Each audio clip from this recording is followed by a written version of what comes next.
In this video, I put the Commonwealth of Man, a clone of the Commonwealth of Man, which I named the Commonwealth of Mankind quite cleverly, and a fallen empire all in the same galaxy. I wanted to see what would happen.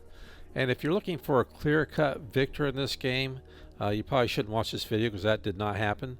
But it did have a lot of interesting twists and turns, so I thought it was worth publishing anyway. So if you like that sort of thing, stick around and watch the video. I think you'll enjoy it. Take a quick look at the two empires we're going to play against the fallen empire. And as you can see, the Commonwealth of Man and the Commonwealth of Mankind are pretty much identical. The only difference is the ruler trait. For the Commonwealth of Man, I've got a ruler trait of logistic understanding. And for the Commonwealth of Mankind, I have a ruler trait of principled. As for the game setup, I want to use this guy. As for the game setup, I've got a medium galaxy size, galaxy shape of elliptical, one AI empire, and one fallen empire. And the rest of these settings are pretty standard for these empire versus empire videos. So with that, I will get the game started and take a quick look at the starting positions of the empires, and then we'll see what happens. Here are the starting positions on the map. Commonwealth of Man is here. Commonwealth of Mankind is over here, closer to the Fallen Empire, which is the Zenek continuity. I changed the color a little bit just so we could tell them apart. I think I'll take a look at a detailed look at the ships and a few other things, and then we'll start the game. This is the Commonwealth of Man. Their empire capital is Unity. They've got one fleet, they've got one construction ship, one science ship, and one shipyard. For the fleet, they've got corvettes. Standard issue for the corvettes, which is not surprising. And as for ascension perks and traditions, nothing, which is to be expected. Economy, pretty typical for a game start. Commonwealth of Mankind, their empire capital is Earth. They've got one fleet of 3 ships. Construction ship, science ship, and a shipyard. The ships, they've also got corvettes, same as the Commonwealth of Man. As for their traditions, again, no surprise there, nothing. And their economy looks almost the same as the Commonwealth of Man. The Senate continuity is starting out with ring segments. They've got 3. They've got 3 military fleets, 3 construction ships, and no science ships, and 1 shipyard and some armies. Take a look at the ships real quick. I'm going to pick out their most powerful fleet. So they're starting out with battle cruisers and escorts. Let's take a quick look at the battle cruisers. So they've got the Class 4 tachyon sensors, jump drive, sapient combat computer, dark matter reactor, and a class 5 dark matter thrusters. They got some highly potent weapons, and they've got large dark matter deflectors, neutron armor, auxiliary slots have shield hardeners, and they've got an auxiliary fire control. So they've got a pretty good start. As for their traditions, they've got 1 ascension perk ready to be selected. Their economy looks pretty good for a start also.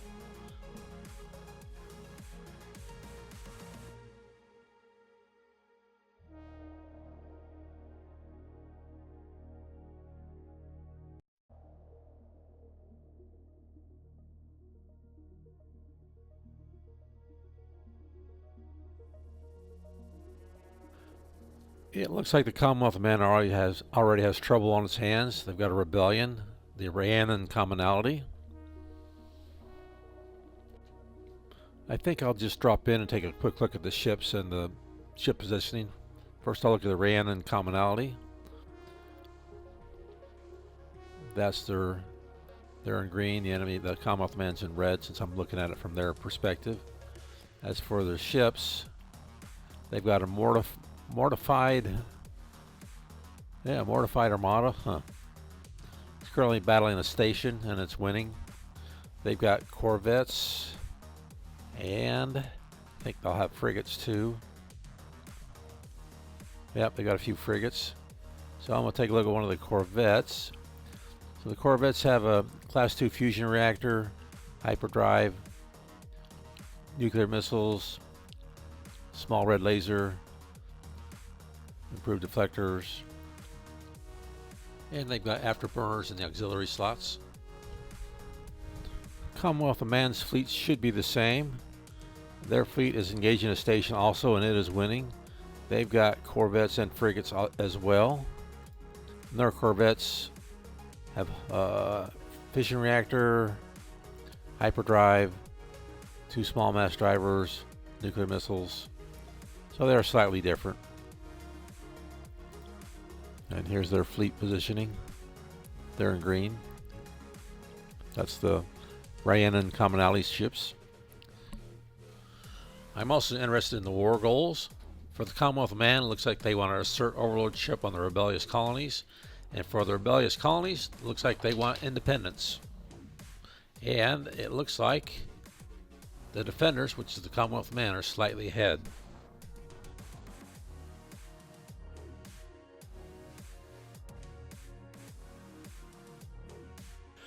The war is over now. I'm going to drop in on the Rhiannon Commonality and see if their rebellion succeeded. I'm going to take a look at contacts. That's the easiest way to tell. And they are an independent empire now, so they have succeeded and they've overthrown the rule of the Commonwealth of Man.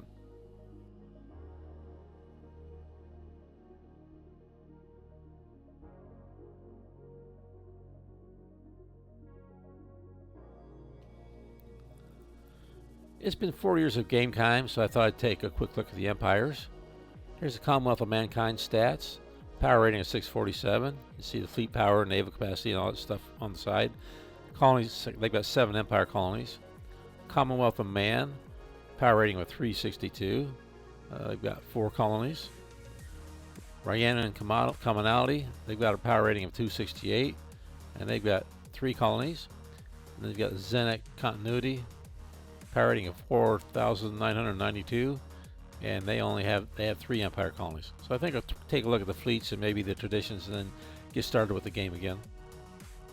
Take a look at the Commonwealth of Mankind first. Take a look at their most powerful fleet. They've still got corvettes and frigates. Look at the ship details. There's their core components.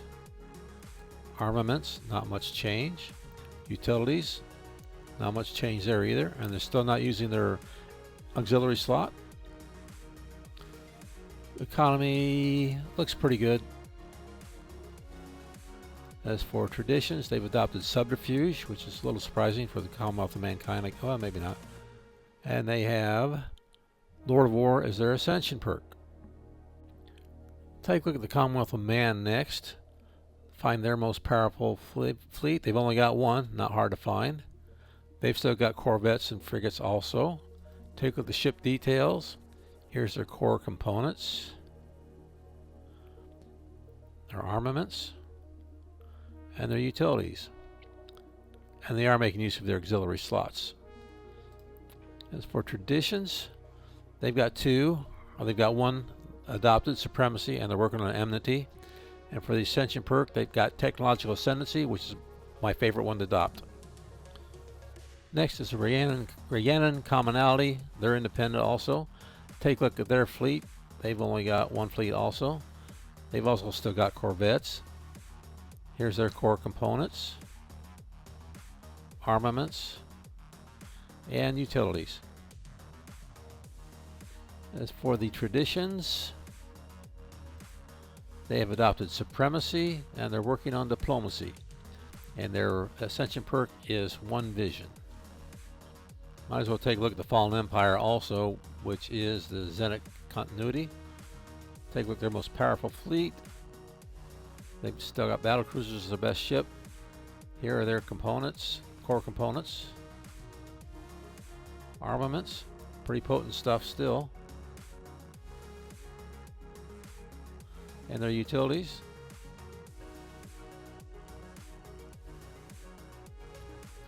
As for traditions, they haven't chosen anything. I guess they're not going to use their ascension perk and traditions. And here's their economy. Not too bad, except for the consumer goods.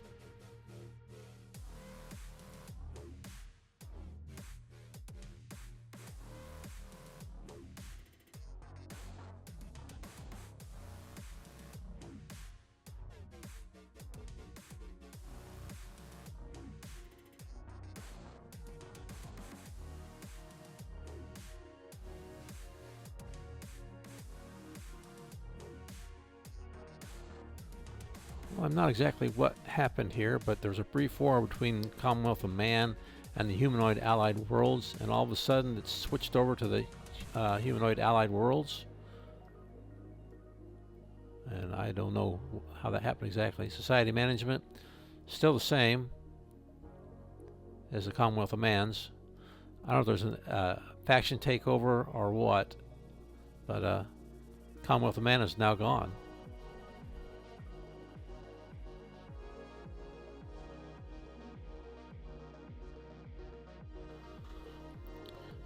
Well, it didn't take long for the humanoid allied worlds to declare war on the Ryanan commodity. And even though they're a small empire, the humanoid allied worlds are twice as powerful militarily. I think I'll take a look at the ships real quick, see who's got the best chance of winning, and take a look at the war goals while I'm at it. Taking a look at the war goals, it's the war has just started, so really nobody has an advantage yet.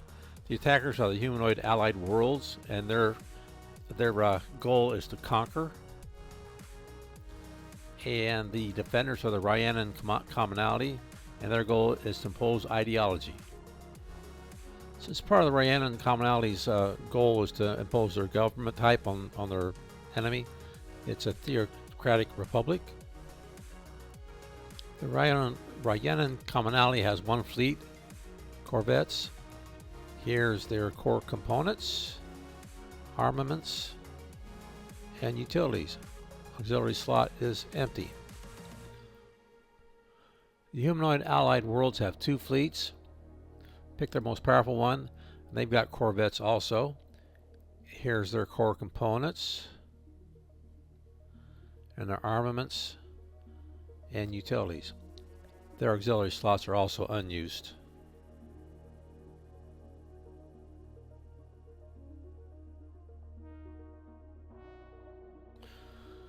I saw no border shifts, so the conquest goal of the humanoid allied worlds was unsuccessful. And if I take a look at the government type of the humanoid allied worlds, it's still a military junta, so looks like it was a status quo peace. There are separatists also. Take a look at that. They came into being when they rebelled from and succeeded from another empire, and I bet these guys are the same. Yes. While I've got the game paused, I might as well take a look at the three AI empires. Commonwealth of Man, here's their stats. They've got 10 colonies. Humanoid allied worlds, their power, and they've got 7 colonies. Ryanan commonality, here's their stats, and they have 12 colonies. Take a look at the Commonwealth of Man's military fleets. Commonwealth of Mankind, I'm sorry. They've got destroyers now. Here's the core components. Armaments, mostly kinetic, and the utilities. And the auxiliary slots are empty. Economy looks in really good shape. As for their traditions, they've got subterfuge, discovery, and they're working on prosperity. And they've got one Lord of War and technological ascendancy as their ascension perks.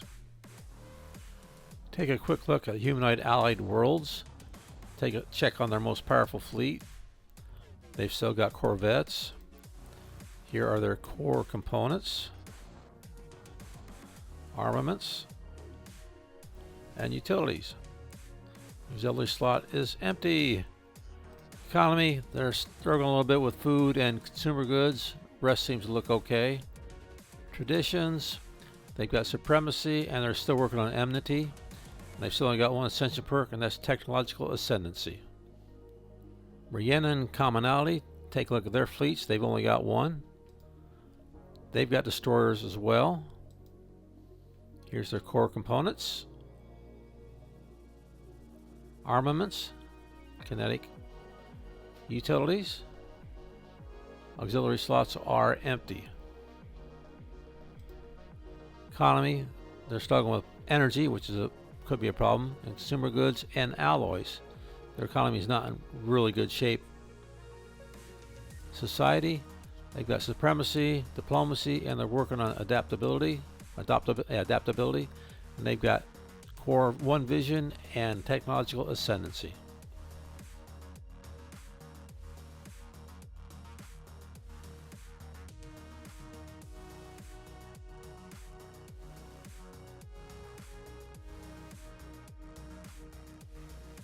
The Azure Stormlords have suddenly popped into existence. They have a 1-star base, and it looks like it's located in Humanoid Allied Worlds territory. When I go in there, I see that there is a military power mercenary starbase, the Varkeem the Prudent. So it looks like we got a mercenary force in the game now.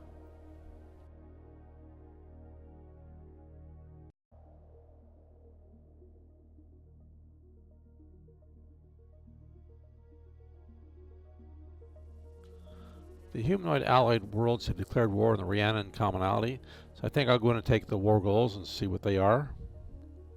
So, looking at the war goals, the attackers are the Humanoid Allied Worlds. Their goal is to vassalize. And the defenders are the Rhiannon Commodity, and their goal is to impose ideology.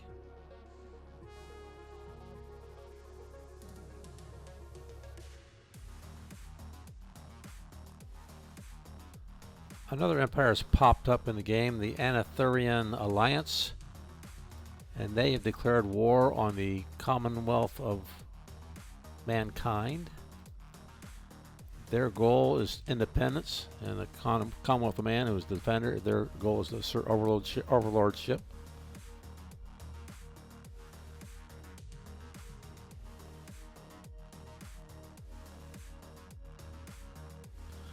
Commonwealth of Man achieved their war goals. They subjugated the rebellious empire, so they're back in one piece again, basically.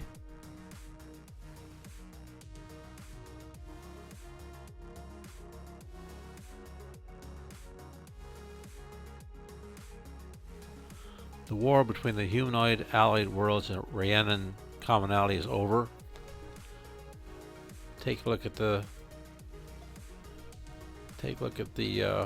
standings here, or the contacts. That'll tell me if and they have succeeded in their war goals. They have vassalized the Rhiannon Commonality.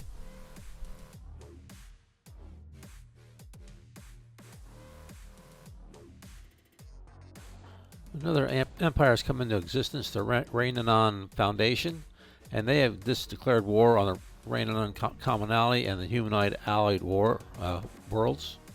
And the attackers are the Foundation. They want to humiliate, and the defenders are the Humanoid Allied Worlds and the Commonality, and they want to vassalize.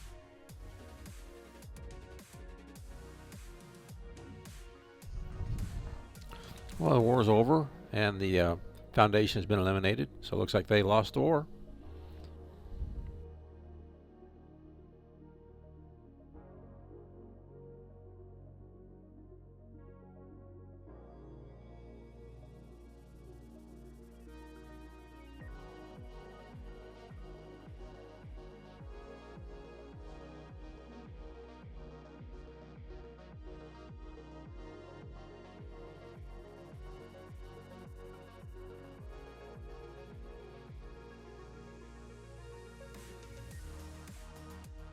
The Humanoid Allied Worlds have declared war on the Commonwealth of Mankind. So I think I'll drop in and take a look at the war goals and see what the goals are for each empire.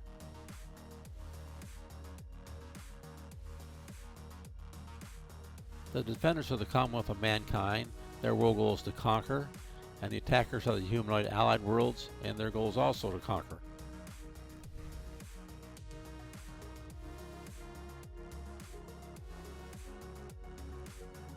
The war is over, and I didn't see any change in the borders. I think I'll drop in on the Commonwealth of Mankind and see if anything's changed. I'll go to the contacts list. And the Commonwealth of Mankind, they're not vassalized or subjugated, and neither is the Humanoid Allied Worlds, so it looked like it was just a draw, stalemate.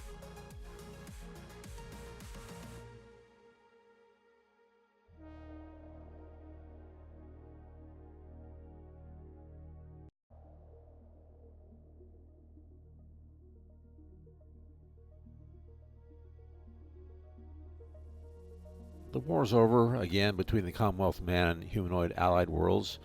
I didn't see any major border shifts. I'm going to go in and take a look and see if anybody was vassalized or conquered or anything like that.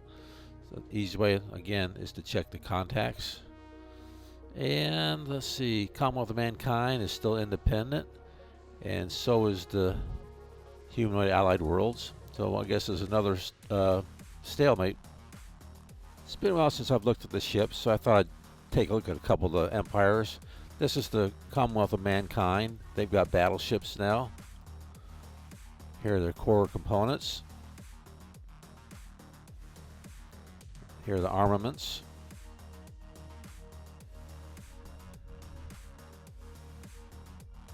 And the utilities.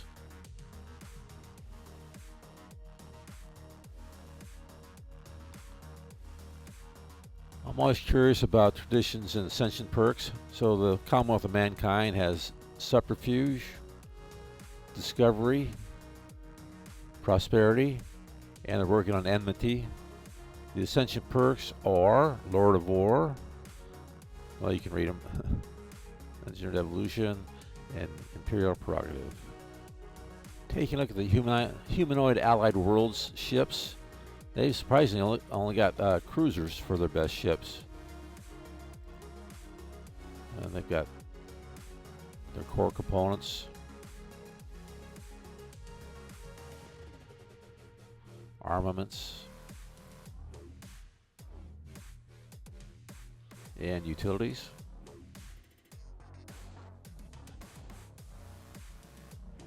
Traditions, supremacy, enmity, prosperity, domination. And here are their ascension perks.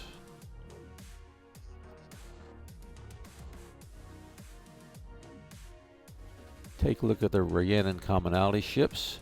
They've got destroyers as their best ships. Here are the core components.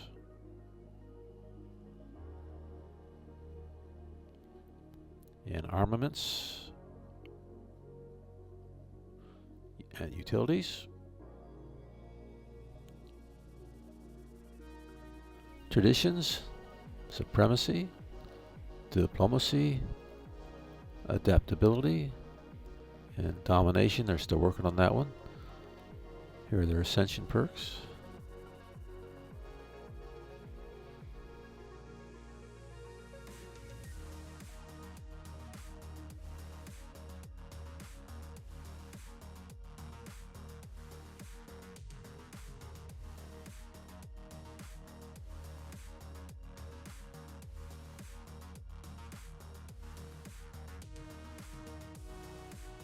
This empire popped into existence. I'm not even going to try to say the name, so I'm a little curious about them, see how they came to be. Take a look here. Infinite Opportunities Agenda, Prosperous Unification. I don't really see how they came into existence. It wasn't a revolt or anything like that. Interesting. Let's see, ships.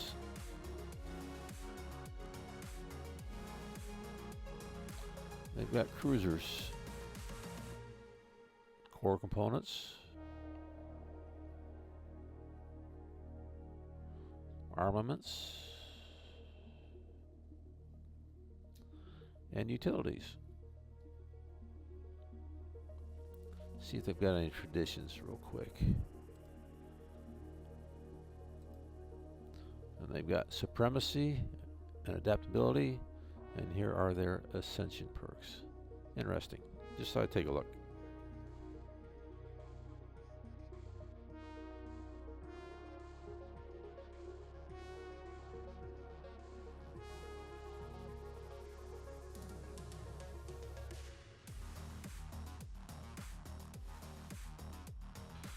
A war has broken out between the three superpowers in the game, not including the Zenit continuity. I thought I'd take a look at this from the Commonwealth of Mankind's viewpoint. They're the attackers. They're attacking the humanoid allied worlds in Rhiannon commonality.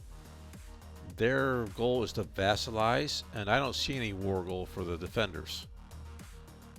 I always like to look at ships, so I'll take a look at the Commonwealth of Man's first. I'll take a look at their most powerful fleet, which is this one. They've got battleships. Take a look at the ship details.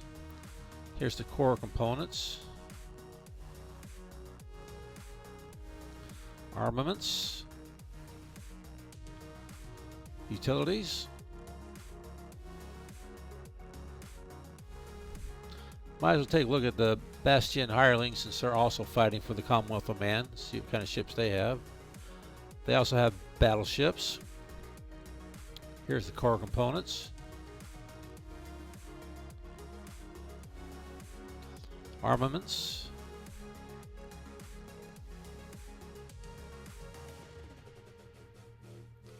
And utilities.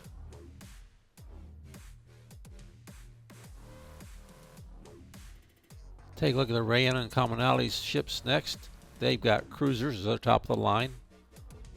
Here's the details, core components.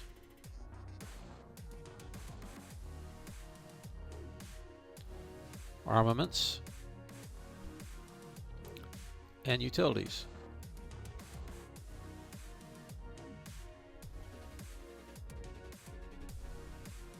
Humanoid allied worlds.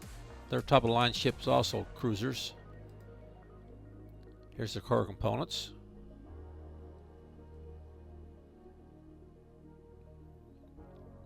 Armaments.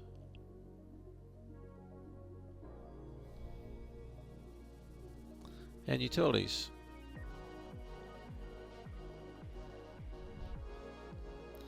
And just taking a look at the overall stats, the Commonwealth of Man is more powerful than these two combined, and they have battleships versus cruisers. So I think there's a good chance they could win this war and achieve their war goals. We shall see.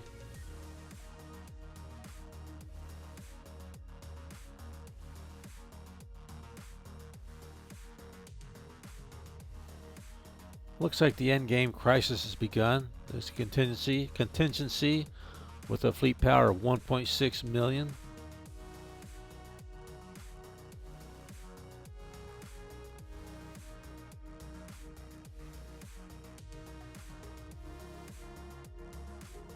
Well, the war has ended between the Commonwealth of Man and the Rayan Commonality. So let's see what happened here. I'm going to go to the contacts. And the Rayan Commonality is not vassalized. They did make peace with the Commonwealth of Man.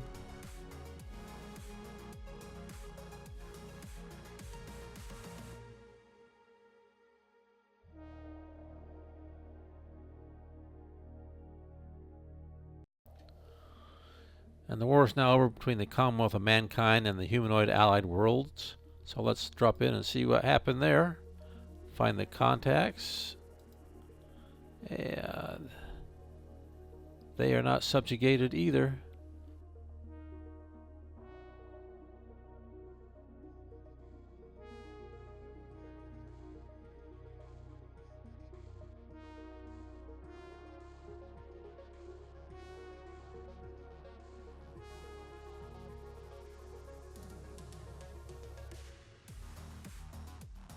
The victory year for this game was 2500. I let it run a little past that. The reason it didn't end is because victory is not possible with an ongoing galactic crisis, and I don't think that's going to be resolved anytime soon, so I'm going to call it a wrap on this video. So I want to take a look at some stats before I quit. So the Rayan Commonality, the humanoid allied worlds were the top empire according to the standings, and here's their score. Commonwealth of Mankind, I'm about to go into, these are unknown, I was going to their empire to see what that is. So here's their stats. And as for these guys, here are their stats. I also want to take a look at the 3 AI players' ending position when it comes to ships and traditions. So here is the Rayan Commonality. This is their most powerful fleet. They've still got cruisers at the top of the line. Here are the ship details, core components, armaments, and utilities. As for their traditions, they've got 7 adapted completely.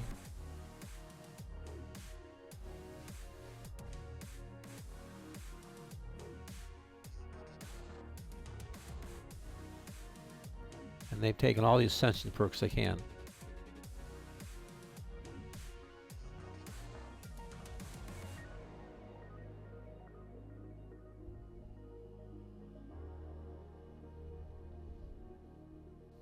Here's the Commonwealth of Man's most powerful fleet.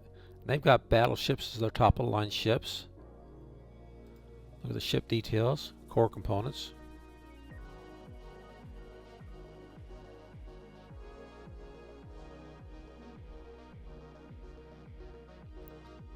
And utilities.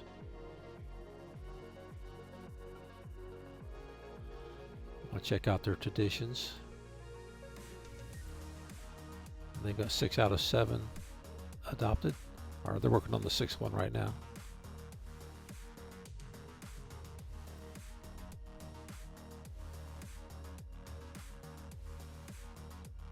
And here's the Ascension perks.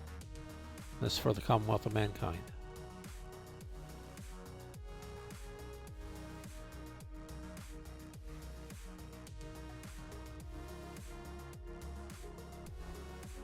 Here is the humanoid allied world's strongest fleet and its ships. Cruisers are the top of the line. And this is a dimensional fleet. I'm not sure exactly what that is because I've never gotten one in my gameplay. But here's the ship details. They got some pretty neat stuff. Here's the core components and the armaments and their utilities. Looks like pretty neat stuff. Take a look at their traditions and ascension perks.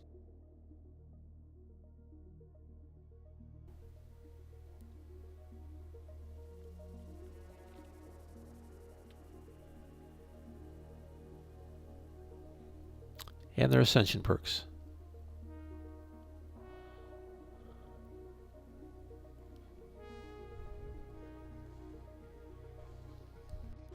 Well, if you stuck it out to the end of this video, thank you very much. I hope you enjoyed it. And this is Rich from Loner Strategy Games. I'll see you later. Bye.